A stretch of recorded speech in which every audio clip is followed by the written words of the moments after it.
Well, good morning, guys. We are, of course, live this morning out at beautiful Wren Lake. You can see it right over my shoulder. We've got the North Markham Beach there. And, of course, we are here for the S3DA Championship set to occur here through the weekend. And really, several states and really many states are represented here. And it's quite an event.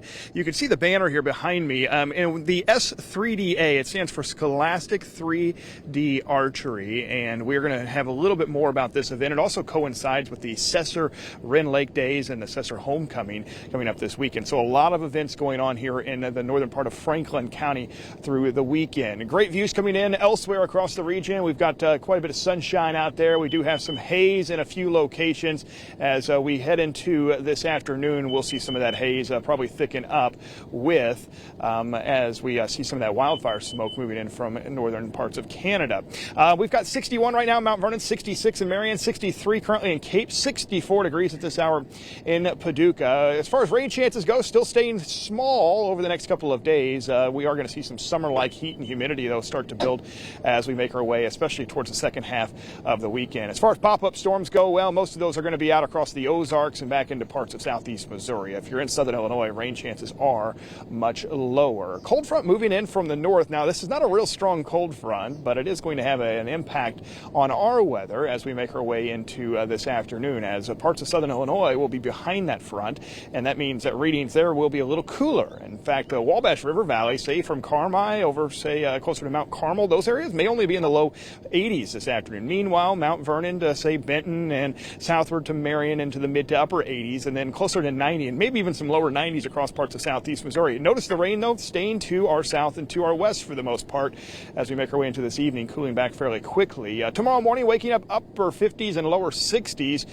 Tomorrow afternoon, though, still seeing kind of the lingering effects of that front with 80s across Illinois and 90s into southeast Missouri. Still not too bad for this time of year. Here's the rain chances as we head into Sunday. We continue to see these shift and trend a little farther south and west.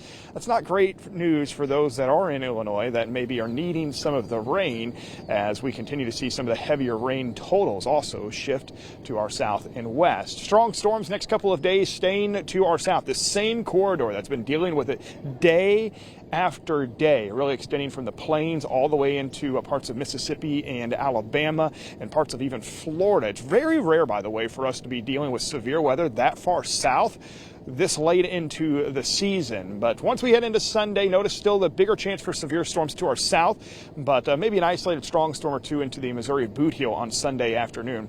And here you go, rainfall totals next 5 days. This is a big change from what maybe we showed yesterday, and that's a sign that we are seeing the cold front try to shift some of this rain, even for the second half of the weekend, a little further southward. Now we're down to about a half an inch across southern Illinois. Still some heavier totals possible across southeast Missouri, but not great news for our drought concerns as we continue to see some of the heaviest rain make its way to our south and to our west. So there's the rain chances Sunday for Father's Day, Juneteenth. Maybe you've got an event on Monday you plan to head to. Some scattered showers, scattered storms possible.